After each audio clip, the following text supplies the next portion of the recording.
and thanks again for coming. Welcome everyone to tonight's presentation. So we're going to be talking about 504 plans and IEPs and kind of the ins and outs of that and some of the experiences that Kim and Colin and I have had with that, and try to get you on the right track with those if you have questions. So my name is Ethan Schwer. I'm the director of diagnostics at Groves Academy. So I'm a licensed psychologist, a nationally certified school psychologist. I've worked in public schools in 3 different states, which each have had just a little bit different variations of their interpretation of IEPs and how they handle 504s. So I know a little bit about how that works, and most of my experience have come in Minnesota. And then I'll let Colin and Kim introduce themselves right before I do that. So keep those questions coming in. As we give this through the kind of that Zoom presentation, we can't see, you know, like if you guys are having questions or see your reactions or anything like that. So those questions will be good, and otherwise we'll just keep talking. So, but I'll let Colin and Kim introduce themselves. Well, thank you everybody for coming tonight. My name is Colin Roney, and I am the assistant head of school at Groves Academy. I've been at Groves this is my 14th year at Groves. And over that time, I've been to hundreds and hundreds of IEP meetings. Previous to Kim, who will talk next, was helping with kids transitioning out of Groves years ago. So again, helping a lot of our families journey through the special education process, whether they were there in it before or returning to it after their time at Groves. I was a public school teacher in Minnesota before, in the Robbinsdale area school district, and originally from Pennsylvania, where I taught in Pennsylvania and in California in special education capacities as well. So pretty steeped in how accommodations and modifications work, what that looks like in the public sector and the private sector, and just the overall sort of journey in navigating and advocating for your child through this process. So thanks for being here, and look forward to answering any questions that you guys have too. Thanks, Colin and Ethan. I'm Kim Ani. I'm the transitions advocate at Groves Academy. I've been at Groves for 12.5 years in a variety of different positions and roles in the lower school. Also working in the Learning Center, managing tutoring, and then diagnostic intake. So I learned a lot about the diagnostic assessments that we do here at Groves Academy from people like Ethan. I work closely with Colin, but also with our teachers, staff, and your children that are possibly transitioning out of Groves. And then, of course, the parents of those children, looking at other schools, both private, public, and charter. And I assist in IEP referrals, IEP meetings, and 504 accommodation planning in the public sector. And then for private schools, working with families and the private school and creating a solid accommodation plan for your child. I just wanted to mention one more time, since the word question has come up a couple times. If you joined us just after we started, there's a Q&A area at the bottom of your screen. If you float your mouse down there and click on it, you can type in questions so that we're aware the questions have come, and then I'll work to field those to each one of us as appropriate. That's all I have.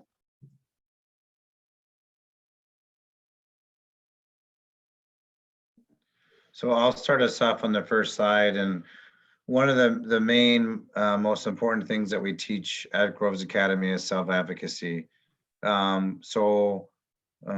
Really what's important when we get students, and of course, it's going to look differently depending on the age of your student.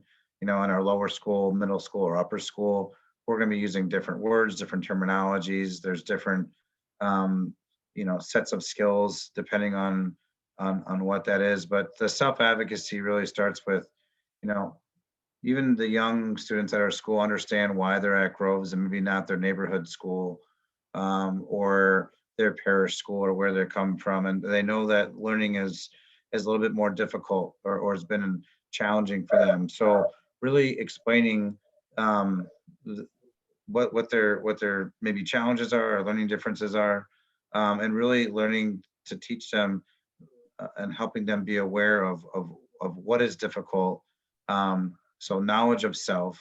So what am I good at? What am I not good at? What are my strengths? What are my weaknesses? And it's okay if things are challenging. It doesn't mean that that's bad. It just means we all have strengths. We all have things we're good at, and we all have things that we're not good at. So what does that mean for me? And what does that mean, for the student? So really having a really deep knowledge of their self and their self-confidence, because that's one of our tenets of our school, and is really that building that self-confidence, that self-advocacy, and communicating with other adults on what they need to be successful. Another thing, self-advocacy as a parent, is the knowledge of the laws, which we're going to talk about some of those tonight. Really sort of understanding all of the different rules and laws of education, of special education, especially since it's so complicated, and then knowing who to go to get questions answered. So self-advocacy, not only for your student, but for yourself as a parent, advocating for your students as you have, and that's why you're here tonight. Communication skills, obviously over communicating, documenting, emailing. What does that look like in your student's journey, and really making sure that you are over communicating with teachers and documenting, especially if things aren't going well, to make sure that people are being held accountable to provide what your student needs, whether that's an assessment, whether that's in the classroom with modifications, adaptations, whether that's qualifying or why they didn't qualify. All of those things really need to be communicated well. And leadership, you steer the ship. No one knows your child better than you, and you are in charge of how this all goes, obviously.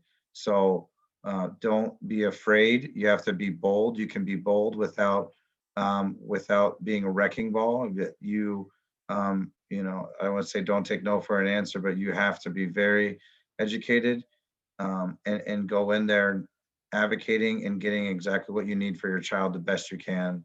And you can still do it in a very respectful way, but knowing the laws and knowing what's going on, is really setting yourself up, teeing yourself up to create the best learning environment and skills that you can for your child is hugely important.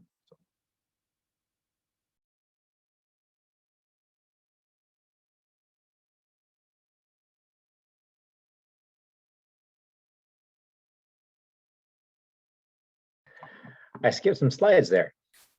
Hey, we're all done. No, so go back to slide 4 here. This is a very good slide to piggyback off of what Colin was kind of discussing when we start talking about navigating. So navigating the public and private schools when your son or daughter has learning differences can be confusing, frustrating, emotional, and overwhelming. So it is going to take a lot of good communication. There is likely going to be some frustration there, and it's going to take a lot of that advocacy on your own to kind of one is to look into the laws, see what the laws are actually stating, because there is a lot of misinformation that is out there. And sometimes the information that you will receive from schools and districts are a little bit off. So it does take a little bit of research with that. And then continue to advocate and learning how to work through those channels.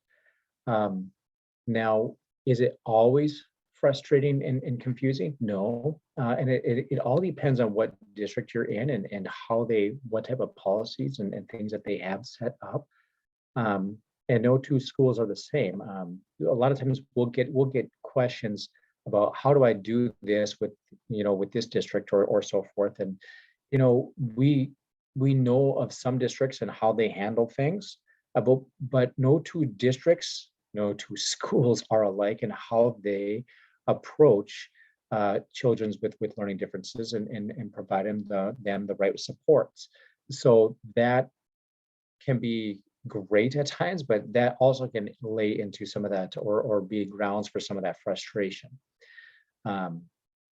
And we'll even hear this as your child, even maybe within the same district, if they transition from an elementary school to a middle school or middle school to a high school, things will change. And sometimes that is not always bad, but that also can create a little bit of frustration and confusion as well.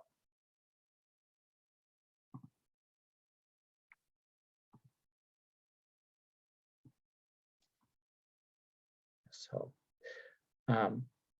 Kim, do you want to do this one? Sure thing, Ethan. So special education Minnesota. Special education in Minnesota outside of Groves can vary significantly, as Ethan mentioned. And it's really based on your student's specific needs, disability, as Ethan said, school district, and then there's private versus public, socioeconomic standing, and parent involvement level. So I think as you're hearing all this, you're starting to see the picture that, aha, I got to be involved in this. I got to keep my ears and my eyes open. And really stay focused on what is happening, what's going on, emailing, talking to the school, and keep staying on top of things are really, really important. And Ethan is absolutely correct. Within one district, I have walked into IEP meetings in the middle school that went great, and at the high school that did not go so great, with very similar needs for these children. So it can take a little adjusting within a district. Many parents have not the best experiences maybe with their child in an elementary level, but find out by middle school things even out. The staff is a little bit more on it, so varies quite a bit. But knowing what your rights are and who your child is and what your needs are will always be what you need to put at the forefront. Ethan?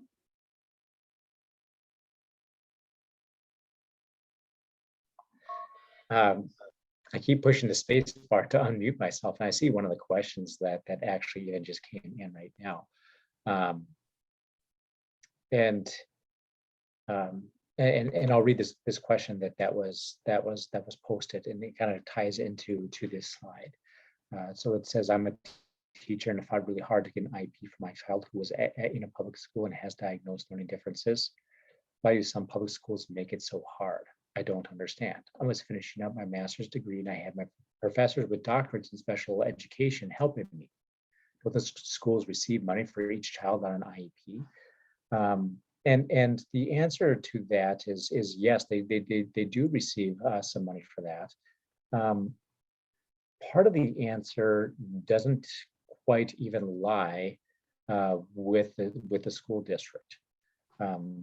The school district is monitored by the state to make sure that they are meeting all those requirements for special education, and they can be, for lack of a better word, dinged by the state, and they can lose funding as they review. So if they are servicing a kid that really shouldn't be in special education, or if their IEPs are not matching up well, so they can get a lot of they can get in trouble from the state. And so they are really trying to stick as tightly to these due process laws as well as they can. The other part of this answer is, this is harder for me to say. A lot of times the teachers, and this is a lot of times from my experience, so I'm kind of giving you my experience kind of answer. The teachers will come in and the special ed teachers, what do they want to do? They want to make a difference for this child. But they're required to do all this different due process work. And so I'm kind of forgetting where I was going to go with this question. So while the best laid intentions, they want to help every child, they don't know all the ins and outs of all of that due process. And so the knowledge that you will have and the questions you have, they don't know how to work through a lot of these questions. And that's no fault of really the teachers many times. That's their hearts and their intentions are on the right spot. But there's a lot of misperceptions, a lot of misinformation out there that does create these barriers for families to get the services that they need as well. Colin, Kim, would you add anything to that? Yeah, if if I could say like a quick example, and you guys can dovetail into this too, like this happened many times, you know, when I'm in an IEP meeting and it feels like it's going to be quote unquote like a slam dunk where, you know, they have, you know, a learning disability and there's a big discrepancy between their ability and their achievement, right? And so, you know, and that has to be a pretty big difference, a pretty large difference. And so they could be failing, but they're not failing enough, you know, and that doesn't feel good to a parent or any, even the regular ed teacher. But the state criteria sometimes is so low in some areas where you're like, how, what do you mean they're failing? They're, you know, they're not doing well at all, but they're not doing bad enough, if that's one way to say it. Also, to meet initial criteria, like the first time that they get an IEP, the bar is pretty high. So they have to have meet a lot of criteria. It has to be failing grades. It has to be meeting that criteria. And it also has to be some sort of processing or pretty big deficit in their communication and how they're, you know, receiving and interpreting information. So the bar is really high. And for an example, in the specific learning disability area, to meet IEP to meet IEP standards to qualify for special education. So can't tell you how many times I've been in a meeting where you know you think it's going to happen and they're like, no, he's not failing enough, you know, and so that's extremely frustrating. And that's why on the other side, it's such the emotional part where you're like, please help my child. You know, you're not helping my child enough. That doesn't mean that they can't be served on a 504 well, and they can many times, but it's not getting the direct service that people are looking for through an IEP, and that's the difference. So, and we'll go much more deeper into that later as well. I had a question here about educating yourself. Where can you find out about laws that are applicable for 504 and IEPs? And I have a few resources. I'll type them in the answer. Rights Law, WRIGHTS Law Center.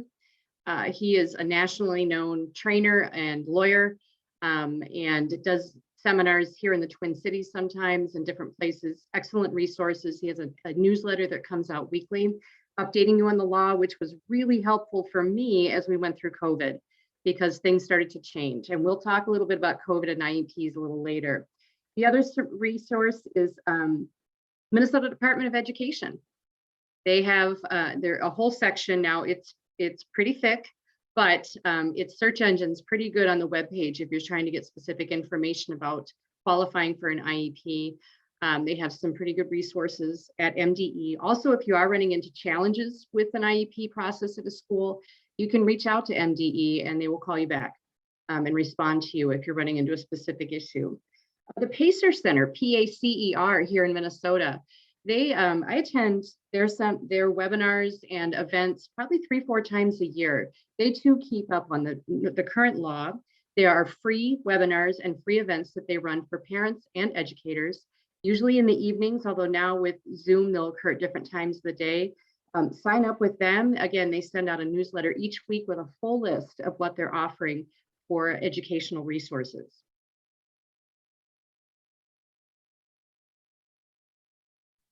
Sorry for the pause. I'm typing in one of those websites that Kim was mentioning right now. The education, the state, the Minnesota's education website. So I'll finish typing that in.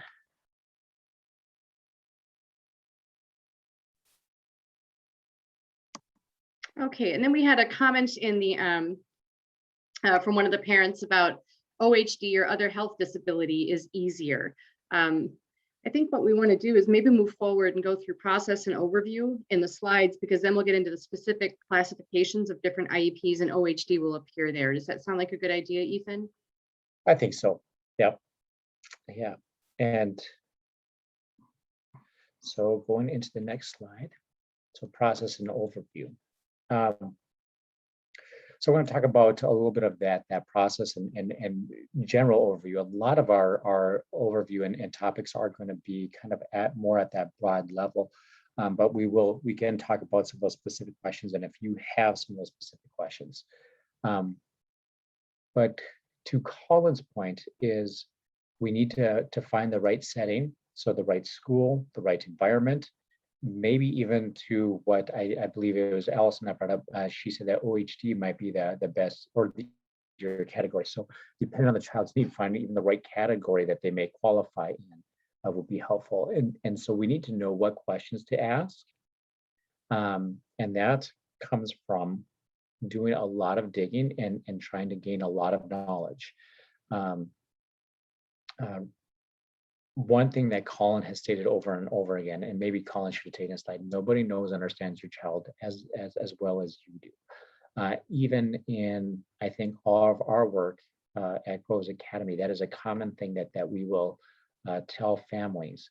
I will get questions from parents many times. Well, what should we do with our kids? And a lot of times it's, well, you may already know. I mean, you know your kid the best, and and that's something to remind ourselves and keep coming back to.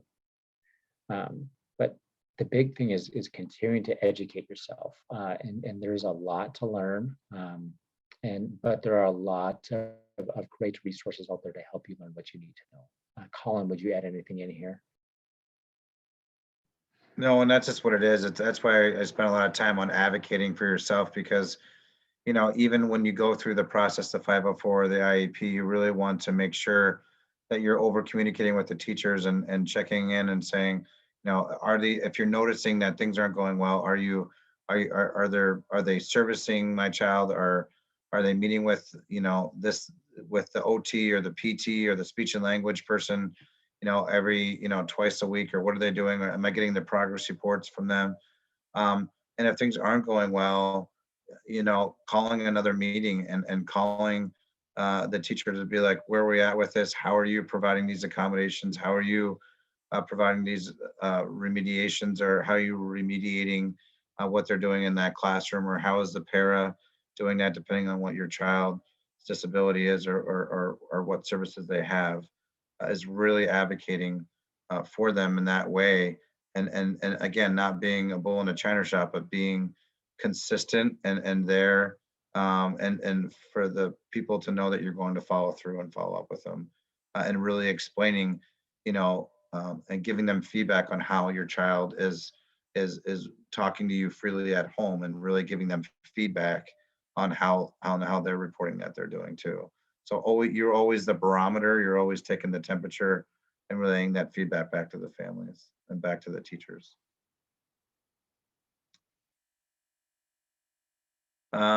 So where to begin? So speak with your child's teachers or administrators if you're new to the IEP process. That's where it starts. If you see that your child is struggling, hopefully you've been in constant communication with teachers, that you guys have dialogue, parent-teacher conferences, and that you are getting constant feedback and documenting that as well. Speak to your child's physician. Somebody said OHD. That's where you could, if a teacher reaches out to you and you're seeing inattentiveness, for example, I'm just going to use that, right? Because that's what we see a lot at Groves. That might be something that you want to talk to your child's physician about, and or someone like Ethan at Groves. So that's something that you're going to want to collaborate with your physician and a psychologist about that. Speak with other families that who may have had some challenges. So if there are other families that who have gone through the IEP process, or have a student, even if it's speech and language, that's super common. I have all three of my children have an IEP for speech and language, and that's a very common thing to have, especially when they're younger. I have little kids to be on, and so talk to other families who have been through that, and try to understand their experiences and how helpful or not helpful that school district has been. Connect and meet with a special education or 504 coordinator at your child's school to begin the process if you haven't already. So if you're concerned about that and you're not getting anywhere with the teachers, and they're not saying that they have huge concerns, but you have concerns, and Ethan can talk more about this later, but you have the right to put in writing, to send an email or send a letter to the special education coordinator or the special education due process facilitator in that school, that you want your child evaluated for special education services, and they have to follow through with that. And visit potential schools and meet with their special education coordinators or learning specialists. You have the right to go look at other schools. You have the right to open enroll in other school districts. You have the right to look at charter schools. Again, it's whatever's you know your kid best. You are the advocate for your child. Go find, if you're in a homeschool is not the right place, find the right school, spend time. People like Kim Ani know zillions of schools, and there are, find people who can help you find the best fit for your child, and there people who are open and willing to work with you and your child to get what they need in the education setting.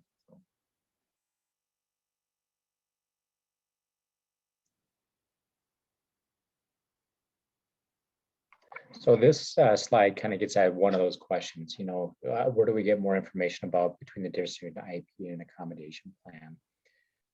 And this kind of gives a little bit more of that broad overview.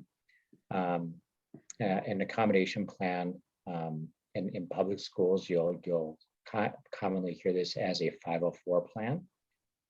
And that comes from the Section 504 of the Rehabilitation Act of 1973. It kind of lives and breathes a little bit more under the American Disabilities Act as of right now. And really with a 504 plan is they are going to accommodate.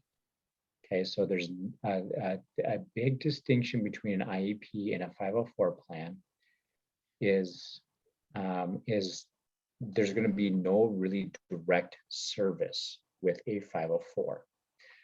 So if we think of common accommodations, extra time on tests, being able to take tests in smaller, quieter environments. For someone that might have a reading disorder, having math portions of a test read to them. Common for dyslexia, not being required to read out loud in front of the class, being provided copies of notes before lectures, preferential seating. These are all accommodations. We're accommodating the environment for the child, and we're not really giving them any direct type of intervention or service. Now, with an IEP that lives underneath the Individuals with Disabilities Education Act, or IDEA, and there's multiple components. This is a federal program that is mandated that all states and public agencies adhere to, and so each state will interpret a little bit differently on how to implement this. And so this is one of the things that I saw is in between states, there are some just mild variations between what you'll see with how they define. So one of them is with specific learning disabilities, for instance, and how you identify those. So also, as you are looking like at in learning, like at Wright's Law or some of these other places, just know that the interpretation of this, it can vary slightly from state to state, and it will just take a little bit more digging into doing that. So with an IEP, there's state eligibility requirements. There are 13 different categorical disabilities that you can qualify in, and we're going to show you those. And really to qualify for an IEP, there needs to be kind of three main pieces. One is you have to meet the criteria for that disorder underneath those disabilities. So that's one piece. Number two is, and I guess number two and number three kind of blend in together. So your least restrictive environment, that's a term that they will use, must include some type of that it has to go beyond just general education setting. And that kind of ties into the other piece I was going to say is that there needs to be an educational need. So you could potentially still qualify underneath the categorical and not have enough of an educational need to need special education services. And we have actually, and I've worked in rooms where that has that has been the case. So with an IEP, there are a lot more stipulations and rules for you to follow. So there's rules on what needs to be done for an evaluation, what needs to be done for setting up if you do qualify for an individualized education program, and then how often they are reviewed, how often that the progress is communicated to parents. There are a lot of stipulations that need to be followed with that. With an accommodation plan, they are a little bit looser, but it still provides a little bit of a backbone of support for your child. Usually those plans are reviewed every year. And to qualify them, you need to be, there is a term that says that they need to be evaluated, but their evaluation is really kind of a team of professionals coming in and say, hey, what are the needs? Where the challenges are, how can we accommodate for this child? Does this student really need these accommodations? It's not really a formal evaluation process. Now, one of the big things with the 504 plan is you need to have, it defines a person in need of a 504 if they have a disability, or has a physical or mental impairment that substantially limits one or major life activities. Let me move this over. So this can be reading, this can be concentrating. So a lot of times those with ADHD will qualify underneath the 504. They struggle with organization, turning work in, concentrating in class.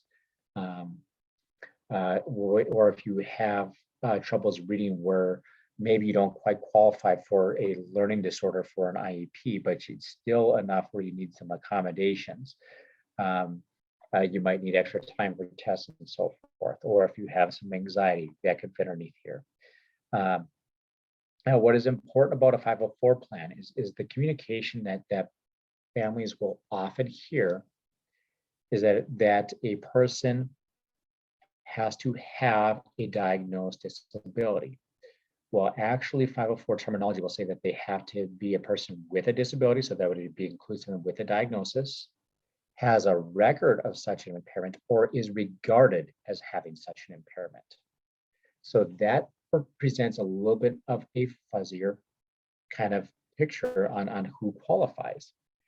And then that opens the door for those that actually aren't fully diagnosed with a disorder.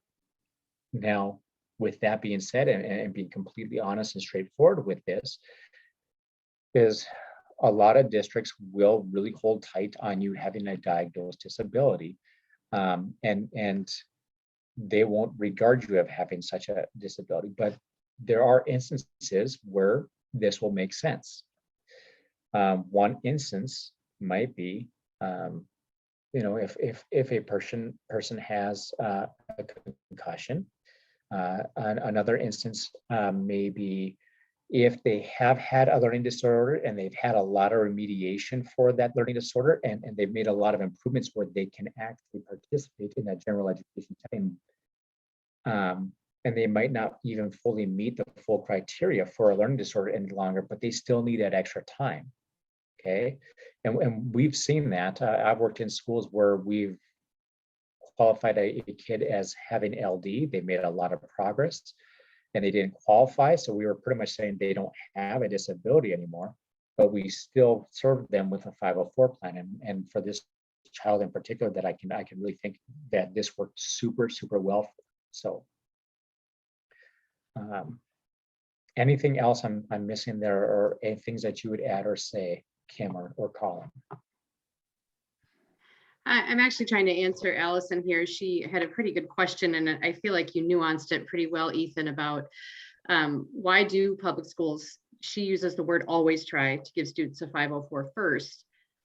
She's witnessed several kids with 504s that probably should have been an IEP. So in answering that, what I can say is that this does vary from district to district. But what we don't know or see, was that child evaluated and didn't meet criteria, which is what Ethan is talking about. So a 504 was offered in its place.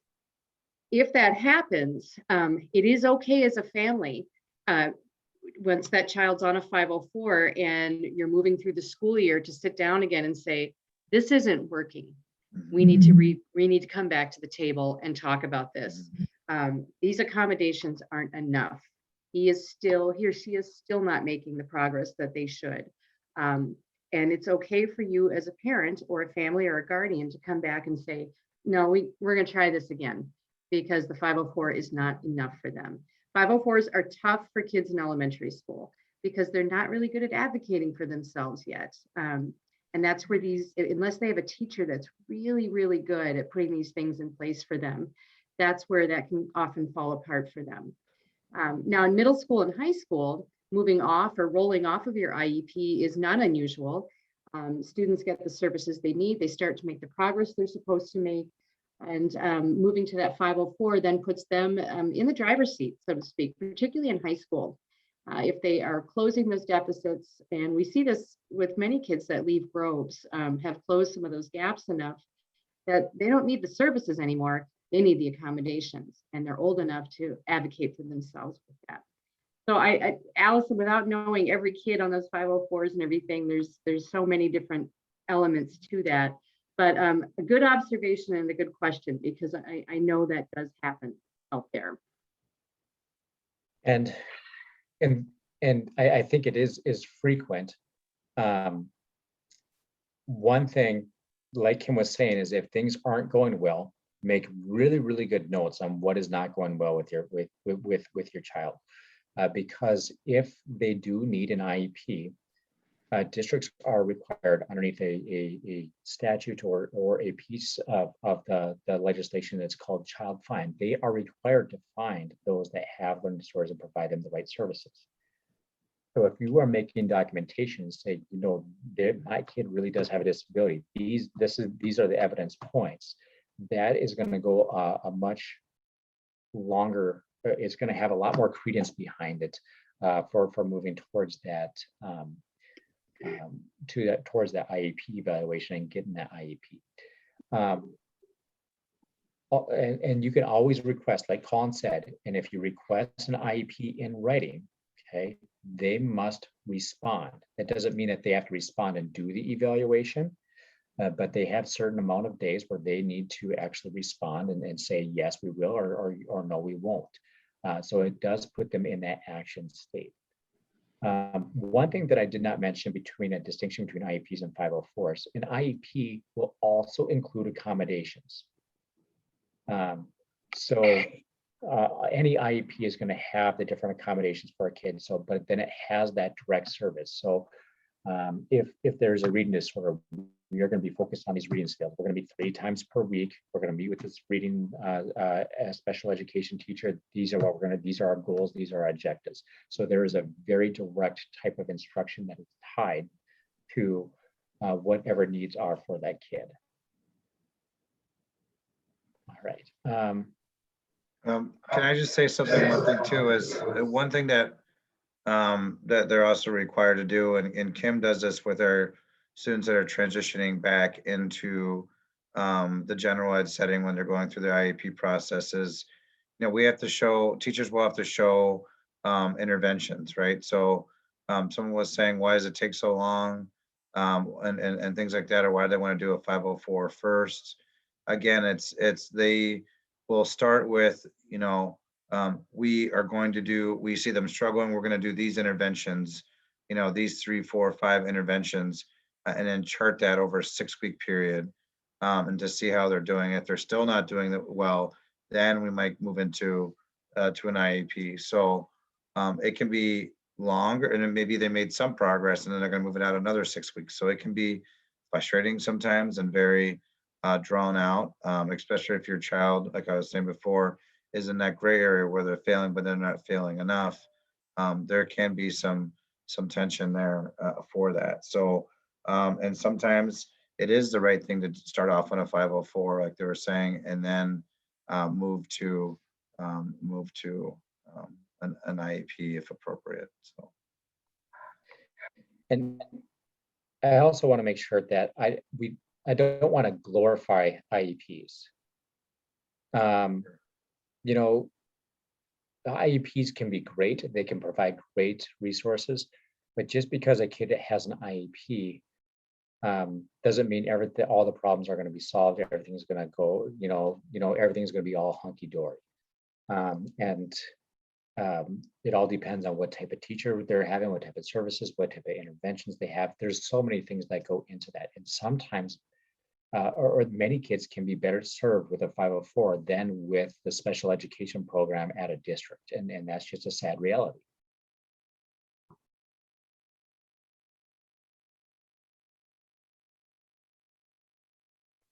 So I talked about many of these points of an IEP already. So actually, Colin, do you want to take this one? So Yeah, I'm happy to, or Kim, whichever.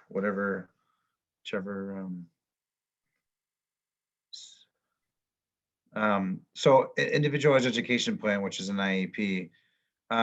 So again, like we were saying before, individual education plan is a public school, right? So private schools, Catholic schools, parochial schools, independent schools, they don't have IEP. You have to go to a public or charter school to get an IEP, because that's through, I guess, again, state regulated and then school district run program.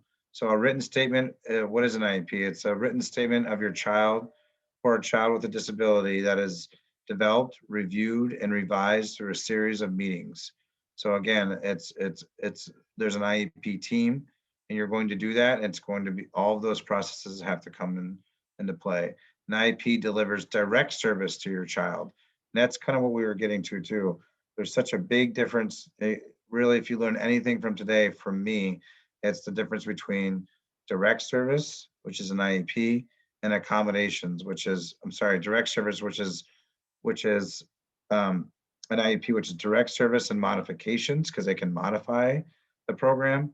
The difference between that, direct service and modification, where a 504 offers accommodations. And so those are really big differences. And Kim can talk to you more about what that looks like as well, because that's really the language that we use over and over again between the two. And it's really important to understand the difference. The IEP includes, Ethan was talking about this, the present level of performance, what we call the PLEP statement. So where they are right now, what grade level they're at, or what percentile they're at, so that we know, everybody knows where we're on the same page of where they're currently at. Measurable annual goals, where do you want them to be 1 year from now?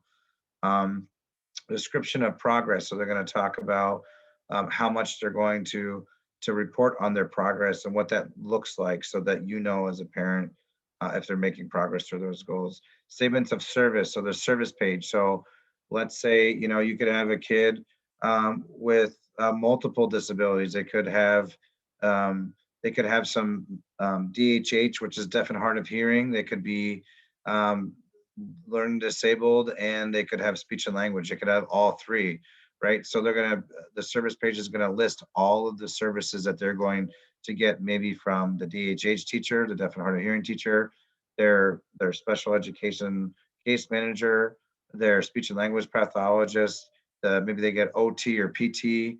All those things are all going to be listed on that service page, and how many minutes per week or per month or per day they're getting.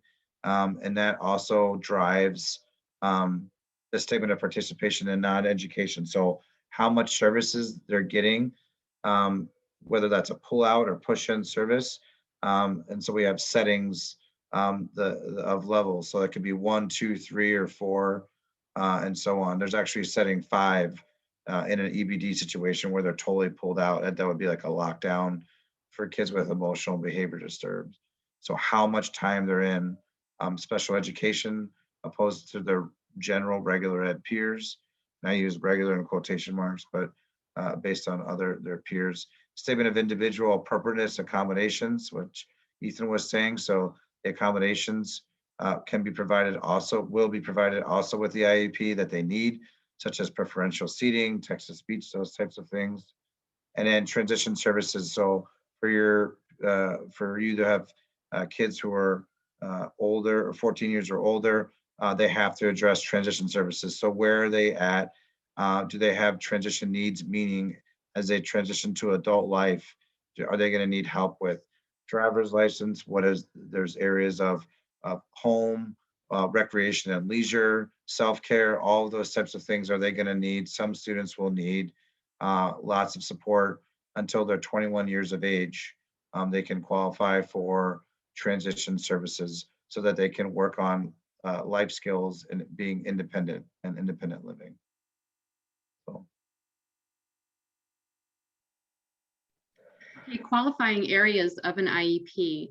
I want to point out that if you go to the Minnesota Department of Education, you can find an actual checklist under each one of these areas. And I suggest if you're going into an IEP meeting and everybody's saying, well, we're looking at a developmental delay, then pull that up on MDE and bring that checklist with you. Some IEP teams will bring the checklist into the meeting to help you understand why or why not your child met the criterion.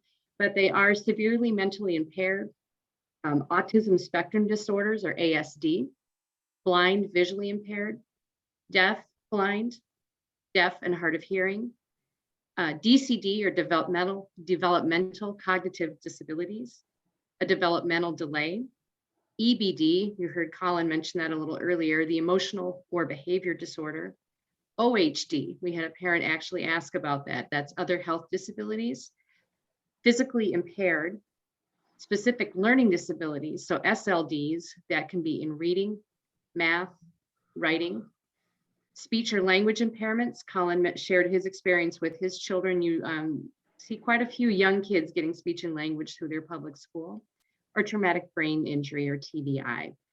Anything to add about those, Colin or Ethan? Finding my unmute button. I'm reading through some of the questions, and I think I can tackle some of the questions within these where I can add in a little bit. So one of the questions a little bit earlier is why would an IEP, why would a 504 sometimes be better than an IEP? And it kind of goes into two questions here. And I'm going to give a for instance, and we'll talk about specific learning disabilities. And I also want to talk a little bit about the other health disabilities where sometimes it's easier to get into there. So, so the question on why a 504 plan may be better. A for instance that we have is we work with dyslexic kids quite a bit at Groves Academy. And one of the travesties that are out there is really the approach to work with dyslexic kids is the same approach that we want to work with any kid in literacy. Is we want to really build those basic phonetic skills to help develop those early reading skills. So if a student is qualified as having a learning disorder and they could qualify for services in the schools, if the teacher is not going to be using a program that is really focusing on what they need and building up those very basic phonetic skills, they may be better served through an outside tutor that will do that and then provide the accommodations that they need. So it can be very specific to that child on where it depends on how that program is set up. Is that really program going to really fit my child, that IEP, that special education program? And that kind of gets into the question that Katie was saying. And that is a very tricky situation is when we have someone that might be dyslexic and the teacher is not maybe using a program that might be great for their child. It may be better that we look at getting the supports elsewhere. And that is a conversation that we frequently have with, how are you doing that, Kim? Or you say that you would like to answer that question. So that might be something that you may need to look into. So I'm gonna let Kim kind of jump in, and so she said that she wants to answer that question too.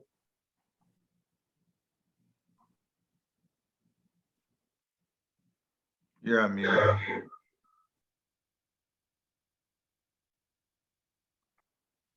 Hey Kim, you're on mute. Kim, we can't hear you. Sorry about that.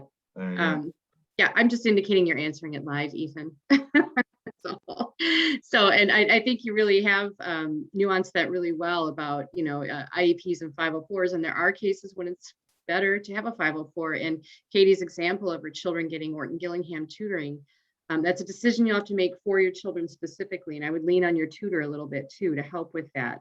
Would it be better to get those services from the tutor outside of the school and then have an accommodation plan for your child in the school? So it varies so much. It's so hard to know every single child's need and what they have. But I think what you're hearing here is getting the idea that there are pros and cons to one or the other. One you have to qualify for, and it's very service-based. That's an IEP. A 504 you have to qualify for through a medical diagnosis or a disability, or and you'll see schools turn to that. But you as the parent can decline the IEP and work with the school on something else. So know that you have that right as well. You can say, no, that's not quite what I want to see happen with my child. I don't want them pulled out that much. I don't want that, but I want these accommodations for them. So know that as well. I don't want to muddy the waters too much, but hope that helped. And there's another question about, if a child transfers into a private Catholic school with an IEP, so also to be clear, so IEPs are a public school program, but that's not to be said that someone that's going to a private school cannot have an IEP. They need to be served though by the local public school.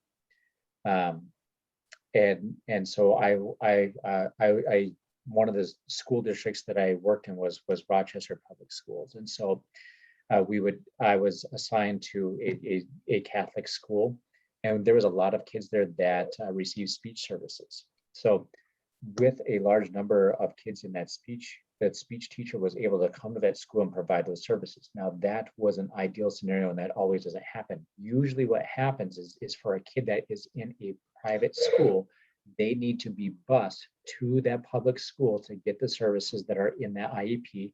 And oftentimes the logistics that are involved with that make it so that it disrupts the school day so much that the IEP doesn't make any sense.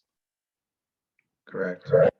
So the answer is you can keep an IEP, but it's probably going to require that child to be moved into that public setting. And is that going to fit with your own child's needs for how far it is and everything else? I could give an example that we just dealt with, if that's okay. So we had a student who needed, the parent they came from St. Louis Park Public Schools. They wanted to continue with their speech and language person from, St. Louis Park because they had a good relationship with them. We worked with St. Louis Park Schools, the parent did. And so they decided that they would try to do it, and it didn't last very long, but we had to build into the students program, like they needed to leave. So they got picked up. So St. Louis Park said, yes, they would, give them the speech and language services. The student needed to be picked up at 1 o'clock. They were bused over to the school. They had their, 30-minute session, and then they would be bused back. But it took all in all, it was a round trip of like, 90, 95 minutes or something like that. And they would just decided that was so much out of their school day and so disruptive to what they were doing. And they had missed basically almost 2 classes that it just wasn't worth it. So kind of like Ethan was saying, yes, they could do that, but it may disrupt their Catholic school setting or wherever they are to the point where it may or may not be worth it or kind of counterproductive. So if that makes sense, and there's lots of examples about that. So, like Ethan was saying, that's a really ideal situation where there might be a cluster of students and the school district decides to do that, but they don't have to do that. And that's part of that faith-free and appropriate public education. So it's really what that district decides, and that special education director of the district decides how they want to allocate their resources. Now we have other students. We had a student who had low vision, and St. Louis Park Public Schools decided to push in, and I think she came once a week just to kind of educate teachers to do some community-based instruction with that child, like, taking the bus, walking across the street, those kinds of things with low vision tools and strategies, working with that student on different amplifiers and technology that they could use. But again, that was that was maybe once a week or once every other week for 20, 30 minutes. It was very not disruptive to her setting at growth. So the answer is yes, they can, but it looks very different in every school. And you really need to talk with them and figure out what that looks like.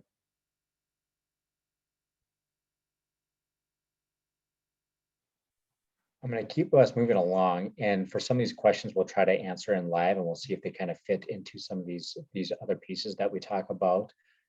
And then for some of them, I might type in the answers too. So as just to kind of keep us moving and grooving.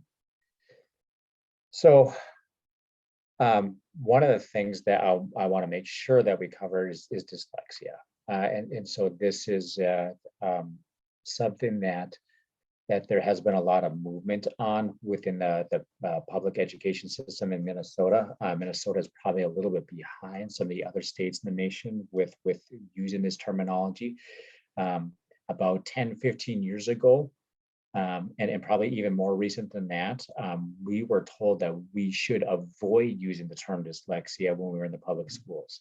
That is not something that we do. That's not something that we cover. And it was really because there wasn't a great knowledge base on what dyslexia is and what it isn't and how to address it. And so now that there's more and more discussion about dyslexia, and there's actually rules and laws that are put in place within the public education system. But still, when districts look for whether a kid will qualify for an IEP, they will not say like this is they qualify for dyslexia. What it would fit underneath would be a category called specific learning disabilities. And more specifically, within specific learning disabilities, there are 8 different areas that you can qualify underneath. And the one that that dyslexia best fits under is oh, I went to the wrong slide again, is the basic reading skills. When we talk about dyslexia, it's really hitting and affecting those foundational skills in reading. So when they say this is not the same as a clinical diagnosis of dyslexia. When we work with kids, we make a clinical diagnosis. This is also important to highlight. A clinical diagnosis is not a golden ticket to special education. They are not synonymous. There are different criteria that are set forth on how we identify these, and that can be confusing sometimes. For instance, is specific learning disabilities. In the state of Minnesota, one of the main criterion to qualify is you need to have a severe discrepancy between where your IQ or your abilities are and your academic achievement. From a clinical perspective, when we diagnose learning disorders, we don't use that any longer. There's other criteria that we are looking at. So things are a little bit mismatched in between between the public sector and more of a clinical sector as well. The state is now offering a lot more guidance on how to use the term dyslexia. They have actually identified and are using a definition of dyslexia, the same definition that we really are adhering to at Groves, and is set forth by the International Dyslexia Association, probably the most common definition of dyslexia that's out there. And they're requiring all students to be at grade level by 3rd grade. So there's a lot of good information, a lot of movement there. So if there's any questions on the dyslexia, I'll be sure to answer those. Anything else that you would add there, Colin or Kim? Okay, we'll move on to that next slide, and we'll let Kim or Colin take over, and I'll see if I can answer some questions. Thanks, Ethan. Kim, take this one. So an accommodations plan, and I think Ethan, if you could answer, somebody had a question about this specifically, how many accommodations can be on a 504. These are some typical ones that you will find. It's a written statement of accommodations for students, and these are the common ones. Extra time on tests, that can be time and a half, is usually the standard that you'll start with. Preferential seating, so that can get as specific as sitting in the front of the room next to the teacher, in the first half of the room, or student's choice, but must be their choice that they're making. Testing in a separate room or quiet environment is something that I'll often add on there. Ideally, they are not getting up and walking out of the room to go take the test, but the test is there waiting for them. Work with your child's case manager or 504 coordinator, if that is an accommodation they have, so that they don't have to go through that process of, I get my test, I walk to the door, I walk out of the room, everybody watches me. So really honoring that child and their privacy around that as well. Shortened or modified homework assignments. I have a little asterisk there that I'll touch on at the end.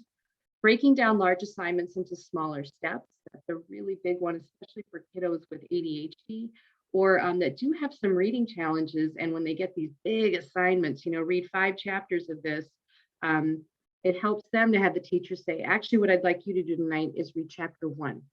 And then we'll talk about it tomorrow. Then the next day, we'll do chapter 2. So let's move through that in a process. Copies of lecture notes, that's a really big help, especially for middle and high school students.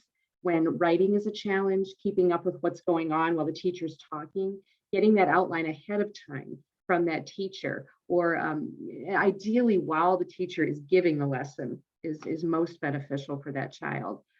We have audio books on here, but this is a changing world. It can be a digital text. It could be an audio book.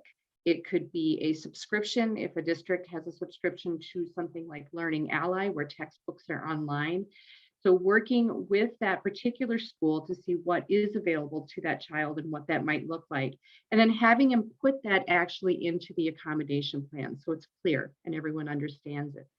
Use of electronic assistance. We have some examples there, like a computer, a supply device, a tablet. Find out what the school offers, and then if they can get specific on that electronic assistance, they have access to the tablet, and on the tablet will be Grammarly and Quizlet. So if they will get specific with it, that helps the teacher, it helps you, and it helps your student understand what I can have. And we have general language here because it does change from school to school and what types of technology they have accessible. The asterisk is for private schools, rarely modified. So it's very important to know if you are walking into a private school and you have this accommodation plan, a modification is a reduction in work. So the homework is a big one. And it's something that can sometimes startle a family. They're not sure how that's going to work for their child, but private schools very rarely will modify. But they will provide that extra time very often, the preferential seating, testing in a separate room. So they're going to give that opportunity to that child, but they're not going to have them only do 2 math problems when the class is doing 5. So understand that difference between a modification and an accommodation. Anything to add, Colin? No, that's perfect.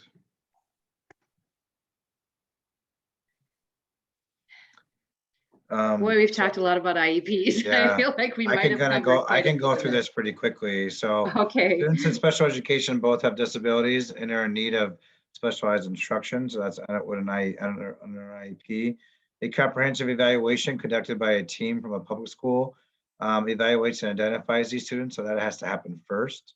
Every student who needs special education services, the team develops a special document known as an IEP, right? So that's from the evaluation. The evaluation is sort of like what's going on, documentation of a plan, the documentation of the disability, really spelling out what the deficits are or things that they're are challenging and what is giving them the most the areas that they have most challenges in, and then the IEP is sort of the plan on how you're going to remediate that and provide accommodations and modifications. The IEP outlines the unique needs of the student and the specialized goals and objectives that will help students make educational progress. So again, it's that blueprint, it's that plan that you're going to do just for that year. An IEP is every year. So it's really that detailed plan, that playbook, if you will, of what's going to happen that year. So you're very clear. Parents are a critical partner in every phase of identifying a student for special education and establishing the IEP.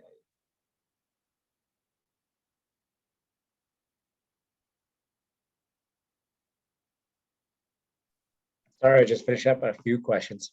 All right. There's lots of great questions, and every time we do this, we know that there are some very good questions. And I also want to make, at the end of this, I have my email address, and I will offer to take any questions that you have. If you think of them later, I'd be happy to answer them. And you know, Kim and Colin, I think, can also be a great resource as well there. Absolutely.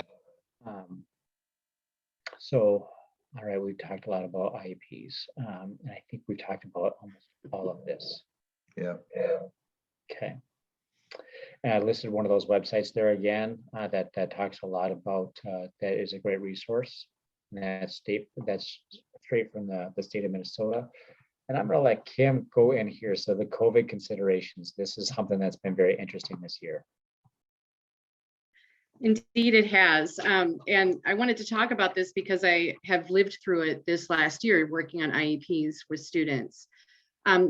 Extensions have been provided for evaluations during the pandemic. So it's evaluations are taking longer within a district is what that's really speaking to. And those extensions have been deemed to be acceptable. Students are not required to come in if local data is indicating high rates of transmission. So it's on the district and the parents to discover and dig into different ways to do an evaluation, how that might look. My experience for our students when things were pretty bad in November and December was they were either delaying it or deferring it and setting a date for later. Or when schools did start to open up, they would have one-on-one in what was considered a safe environment, or they invite students to come in for their evaluations when other students aren't present in the building. So that varied quite a bit over the last year. If hybrid, so if a student's in a hybrid environment, districts are allowed to use their discretion of allowing special ed students to attend up to full time. So there were districts that were still seeing special education students because of smaller numbers, and that varied again from district to district, but they were allowed to do that. Individualized contingency plans may be provided to address meeting the needs while moving between instructional models. So many districts, and these are some things that I saw them do, would actually rewrite an IEP for synchronous and asynchronous learning, meaning they'd write an IEP for when your child was actually in the building, and then write an IEP for when your child was distance learning. I was very impressed to see some districts doing this, because that gave a clear plan for that family, for that child, on what this is going to look like. When you're distance, you're going to meet for this many minutes with your teacher one-on-one on Zoom. When you're in the building, you're going to be doing this. So that was a new thing to see this year. The other thing that changed quite a bit this year for myself and my work with IEPs and our students was the enhancement of listing of technology. For many years, as I've been doing this, districts will just put, we're just going to put has access to technology. This year, they were asking, what do they use now? What can we list here? Part of that mind shift was because students had to go distance learning due to the pandemic, districts were required to educate all students, provide devices for all students. So that really opened up the door for me, at least as an advocate, to be able to say, well, this is what they're used to using. Everyone then at the table understands that they may or may not have that anymore next year at the district, but this is the standard that has been set for that child in assistive technology. So that was a big change. And then more specific language about resource rooms and class sizes, that adjusted a little bit too. And again, it was a district saying, we need to control the number of students. And so they were divvying out and changing the amount of time that a student was in a resource room and the number of students. Now we know at Groves, the benefit to that is they're getting a better ratio. Will that carry on? I don't know, but that is something that really did actually help some students. Instead of being with 6 children, they were with 3 and 1 instructor for their reading time. So that was a little bit of a change. And then other things, I'm trying to make sure I got all of them. Oh, the willingness of districts to allow us to do the observations of students since they couldn't come into the building. Honestly, it really streamlined the IEP process when I referred students to St. Louis Park, that's our district of residence, because I could set up the time to go in. I could walk up into the classroom and do the observation. They also allowed observation via Zoom. So when we were full distance, I could do observations via Zoom. They could jump in and watch and do an observation as well.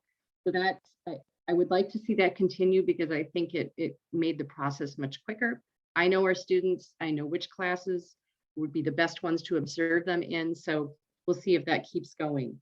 And then receiving districts. So these are the districts that specifically kids from Groves. They're leaving, they have an IEP through St. Louis Park because I wrote the referral, and we want to meet with the next district to review the IEP and get it ready.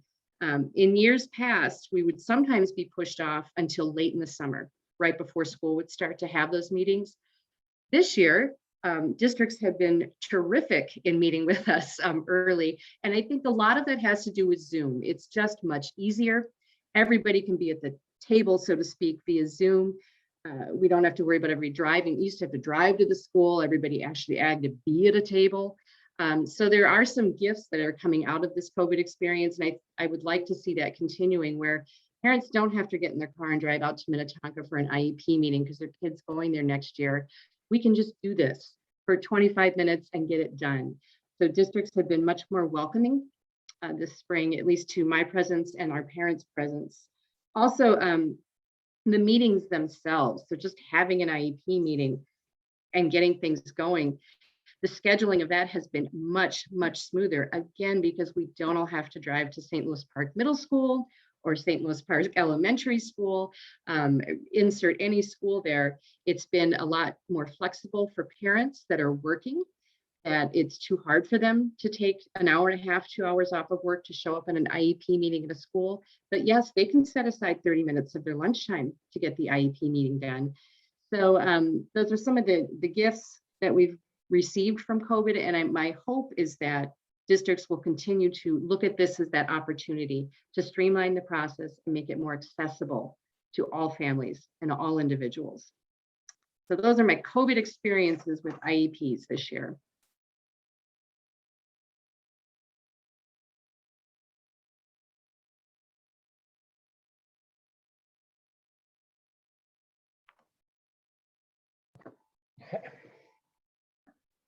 All right, 504 plans, a little bit more on 504s. Actually, and I'll have Colin jump in here too a little bit and maybe even do the second piece of this Sure. one. Actually, Colin, would you want to take this one? Sure. And I'll finish answering one of these other questions. Yeah, I was seeing you answering the other one, and that's good. That's a really good question from the other person. Yeah, and there's another one out there that's very Ethan specific. Yes. Thanks, Ethan. Yeah, indeed. If your child has a learning and attention issues and is struggling in school, you may be curious about 504 plans. If your child doesn't qualify for an IEP, a 504 may be a good alternative. So we've talked a lot about that. So again, the difference between a 504 and an IEP, we've kind of talked a lot about that. If you have more questions about that, just you can put it in the question and answer. 504 can give you peace of mind. This is especially true if your child already gets informal support. And that was a little bit of what someone was talking about before at a school, and you want to make sure they continue. But first, you need to know what a 504 plan can provide, what your rights are, and how to pursue a 504 plan, and what makes a child eligible. To know more,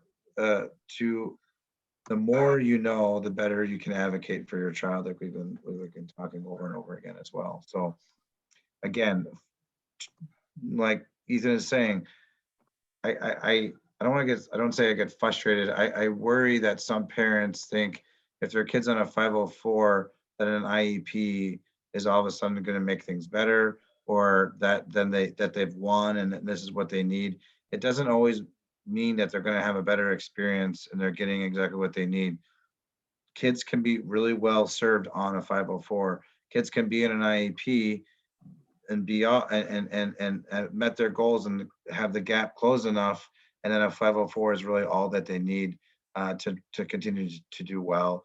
And then again, that 504 plan will travel with them, those accommodations enlisted when they go to, if and they want to go to college or other post-secondary training. So again, just because you don't have an IEP doesn't mean that your student is not going to be served well. There's a question that's being presented: what metro districts are the most accommodating for IEP and 504s? And we also get a similar question, you know, what districts are going to be the best for, you know, serving my kid in their, you know, like their reading needs and so forth. This is a really difficult question to answer. IEP teams, district leadership, they change very rapidly. I will tell you that it is generally my experience that those that are a little bit smaller are a little bit easier to navigate. There's a little bit less bureaucracy and things to cut through when it's a smaller district. We've probably experienced more difficulties with like the Minneapolis and St. Paul districts, the ones that are a little bit larger. Yeah, Ethan, I would like to piggyback on that and say you're right. It is difficult to sit here and point out districts, correct? But generally, if they are smaller, navigating it's a little bit easier. Also, though, I wanted to say there are, and this is more for high school students that might need transition services or assistance with job placement. There are some districts, and they tend to be on the smaller side too, that really do some, I've seen some pretty neat things that are done with some of our kids that are looking at transition services and going into a different high school environment. And size does really drive that quite a bit because it's the accessibility. Not to discount Minneapolis or St. Paul Public Schools, but they're massive districts, and there's a lot to navigate there. My experience with those particular districts has been building to building. So the experience you have in one building in a large district like that is different than an experience you would have in a different building within the same district of that size. I think that's the best we can do on that answer. Yeah.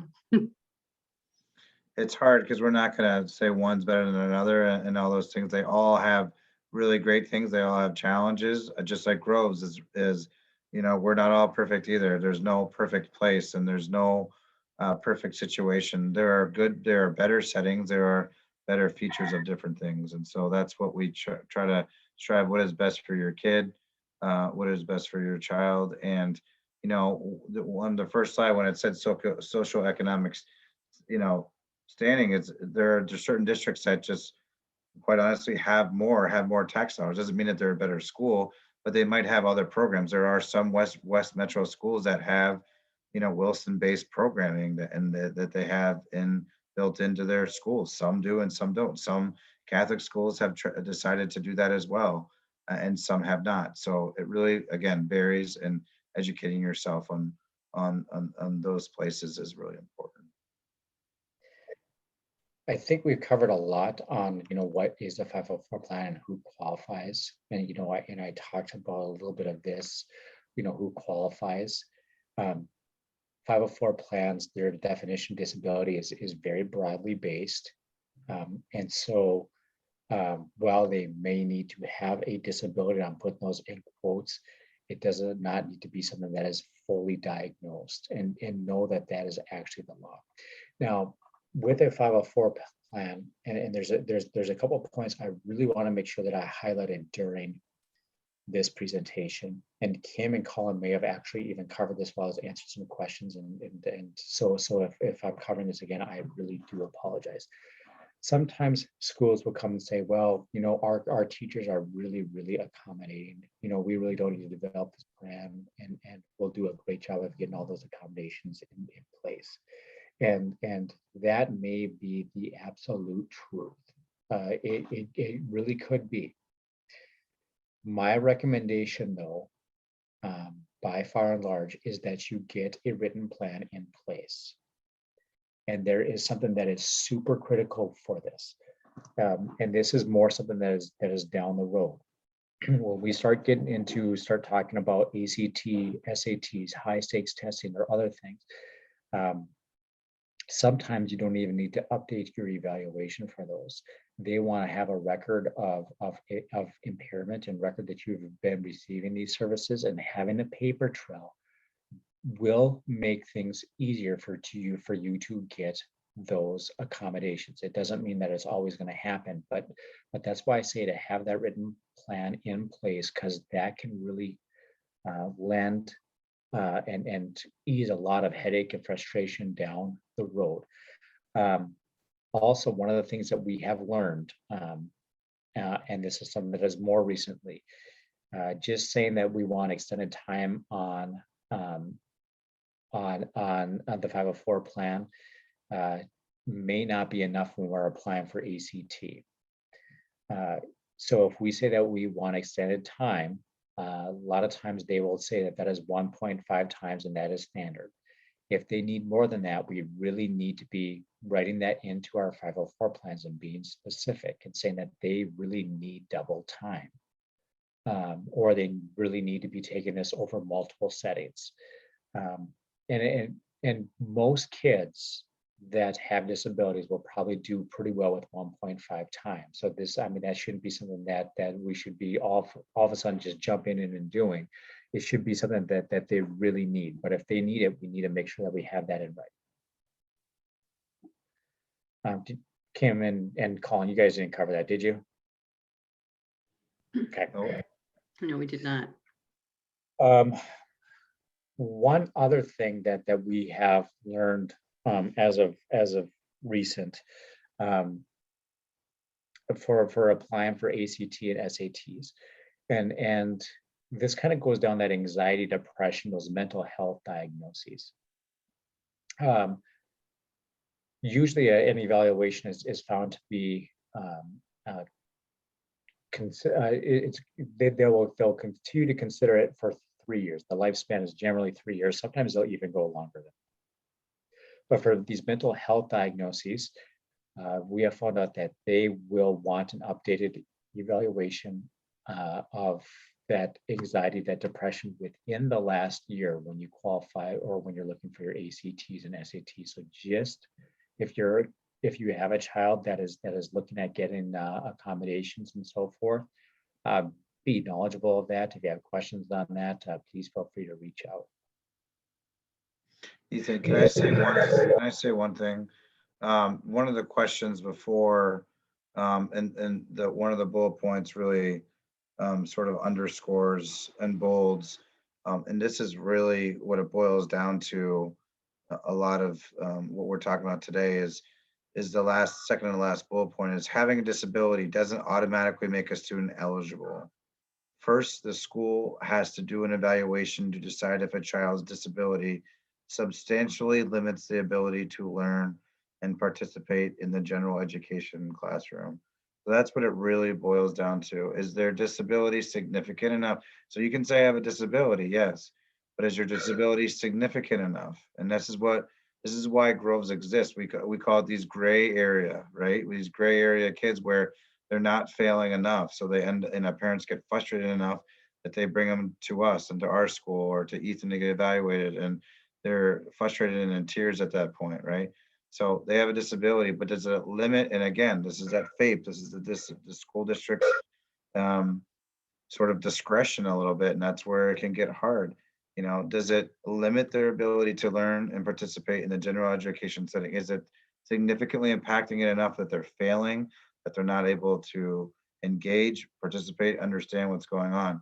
So you could have a kid who's got a disability, but they're at grade level and they're not going to they might not qualify. It doesn't mean that they couldn't have disability outside, diagnosed outside and bring that in, and then maybe that changes things a little bit, but that's where it can get really kind of difficult there. So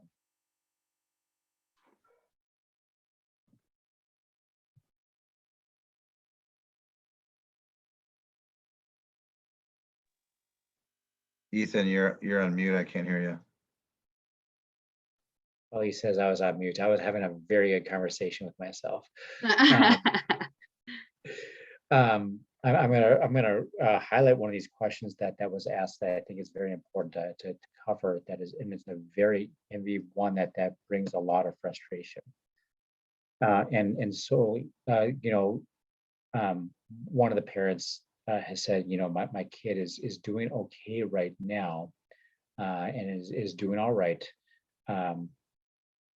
But I can really see that they're going to struggle as they get into middle school. What can we do with that?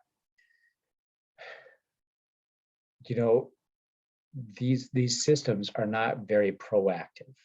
We need to document that there is a need in the setting. Even though we might know our child the best, we know that they're going to struggle.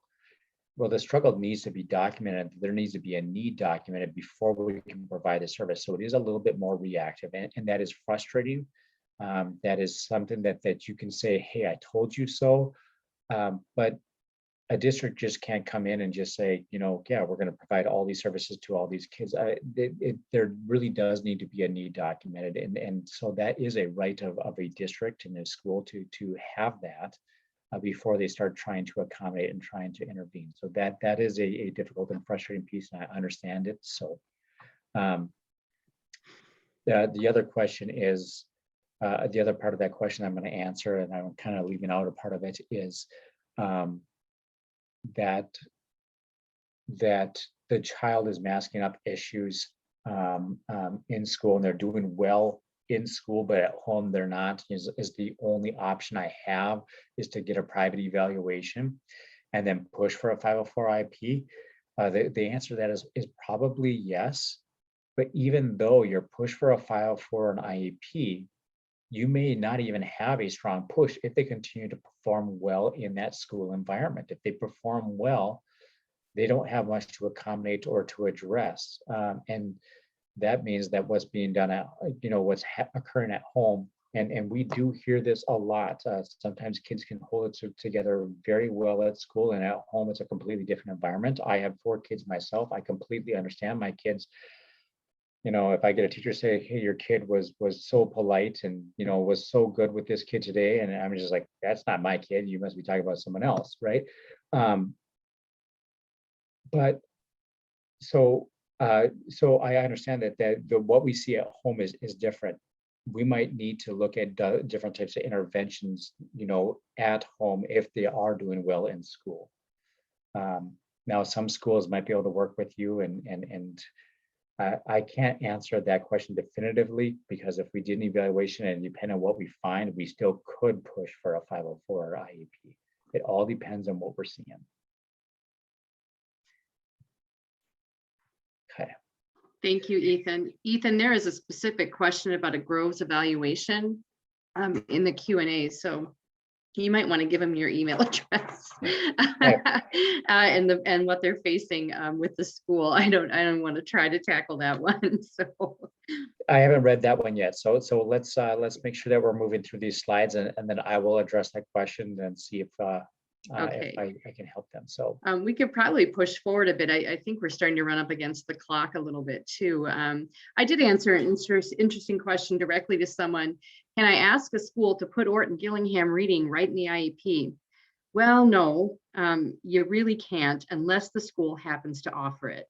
It's got to be something that they offer. They have to have a trained staff member. So if it's not part of their curriculum, they're not going to write into their IEP Orton Gillingham.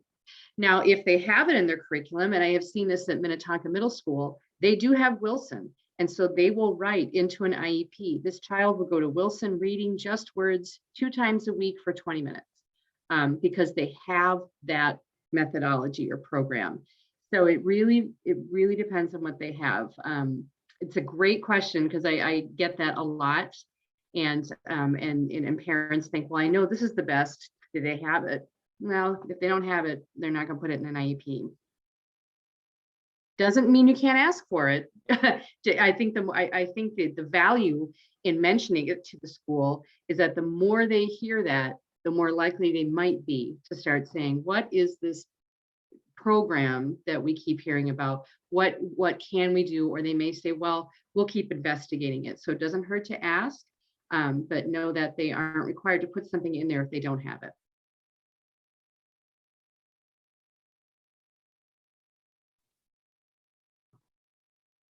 Okay, and I think we've covered most Yeah, of we've this. covered. Yep. I think we are doing very well with that, and I'll keep working on answering this one question. I could take this, Ethan, if you want to. Yep. So again, we've kind of talked about that. Again, it's really staying on top of it, especially with the 504 plan. It's yearly, so you really want to stay on top of it. If teachers aren't implementing the accommodations, or you hear that they're not getting their accommodations, you need to kind of follow up and communicate with that 504 coordinator, whoever that is in the building. It could be a staff, it could be a counselor, it could be somebody else. So really following up with them and doing that is super important, and not waiting for the yearly meeting. It's going to list your child's strengths, what they're struggling with, whether or not accommodation systems, technology modifications are helping.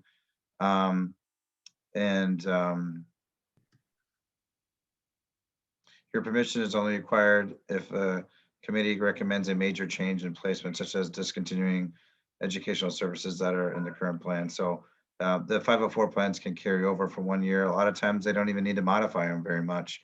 The big key points, and Kim can talk more about this, would be like when they're transitioning from a lower school to middle school to upper school, you're gonna wanna have different things in there. But maybe it's going well and you don't really need to update them too much, depending on what's going on. Kim, anything else I'm missing? No, I don't think so, Colin.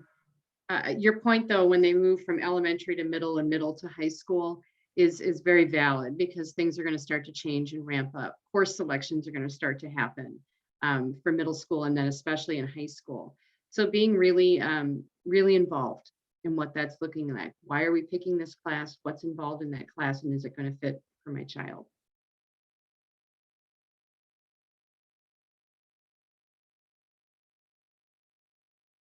Should we advance and get to our addresses here? I'm trying.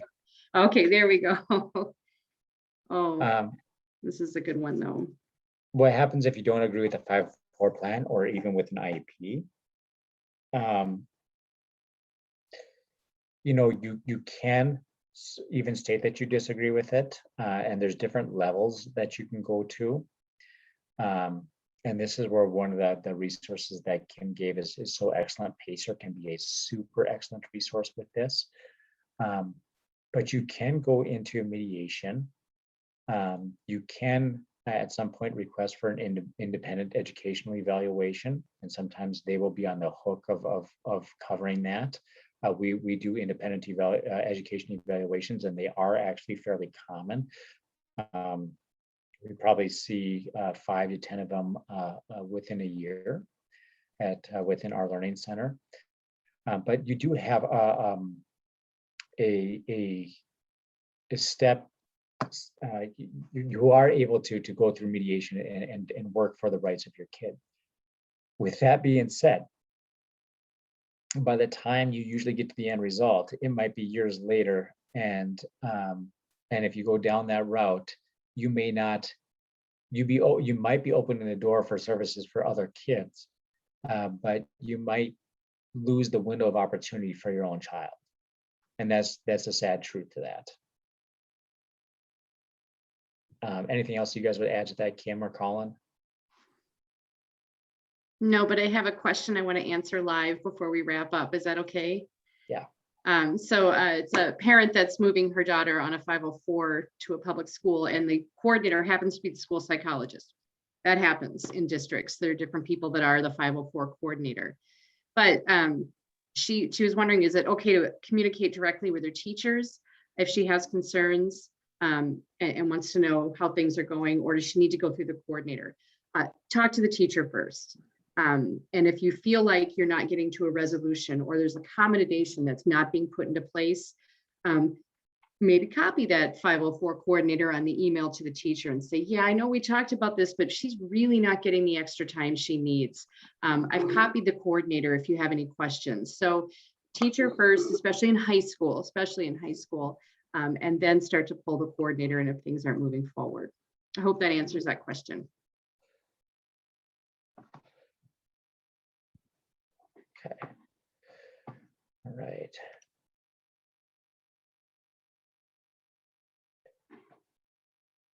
And I think what's very important with this slide is what can make the journey easier, as I really want to highlight the journey. I mean, this is going to be a journey, and sometimes it's going to feel like we're taking a few steps backwards. Sometimes some things may go super easy and super swell. So sometimes it's good to just say, take a step back, take a breather, but know all of these things. So know your child issues, keep very good documentation, explore supports, partner with teachers, get advice from experts. And you guys are already doing that. You guys are coming here, listening to us chat and talk, and we're giving you some very good resources that connect with other parents. A lot of times, a lot of the changes that have happened in districts are because of parents coming together and really requesting change.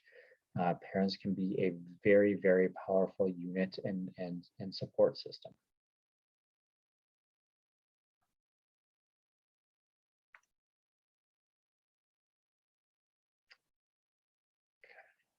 I think there's. I feel like we hit that one pretty good. I think so too. One is service-based and one is driven by parents and family, but. If I could say something really quickly too, it just, as a public, Ethan and I, we're public school educators, and I don't want to speak for Ethan, but just know if you are frustrated with a public education setting where you're at, just know that, all districts are doing the best that they can, and that might not be to your standards. I don't ever want to bash a public school or whatever, because they only have so much funding. They only can service so many students. They only, they have to have high or big criteria to meet, because they can't service, every single student that needs support. So they really have to have an objective criteria, and students have to meet that, especially in their initial criteria, because they could potentially be in special education services until they're 21. So there is a big burden, not a burden, there is a big responsibility on the district to give you special education services if you qualify. But again, they only have so many, dollars, services, and money that they can't service everyone. That's not a great answer, because your child is the most important person in the world to you, and that's what it's supposed to be. And doesn't mean that you don't stop fighting for it, or don't stop challenging it, or don't stop questioning it. But for me, there's no bash on any public school, because they are doing the best that they can. They're trying to serve. It doesn't always feel great to that parent and to you. I mean, that's why maybe a lot of you are here tonight, but that is just something to keep in mind. And Groves would never bash anyone else. We're just here to try to help as many people as we can, as many students and families as we can. So Thanks, Colin. Yeah, I've actually advised parents too, and I only had to do this once in a 504 meeting when they talked about their caseload and how busy they were, and they couldn't believe we were asking for this. I had to stop everything and say, yeah, but we're here to talk about Mary Jane, right? And I think it's natural for overworked or overwhelmed groups of staff sometimes to go there, and it's okay to kindly rein them back in and say, yeah, but let's talk about Joe. Okay, let's talk about my child.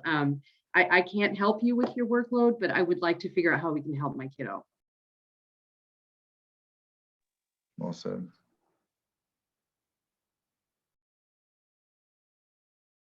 All right. That we're wrapping up, right? I think that's a wrap. Thanks for all your questions. We could, as you can tell, you could probably go on about this for a long time, but reach out to Groves or to advocacy agencies, look up some things as you're comfortable, and know that you as a parent, as a guardian, as someone that has a child that's looking for something, you're not alone in that. While your child's unique, your desire for the best for them is very common.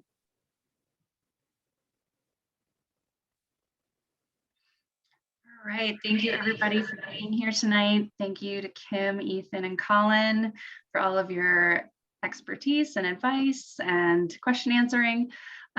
Everybody check your emails tomorrow for a link to the recording if you'd like to go back and listen to anything again. And you'll also get a copy of the presentation slides as well.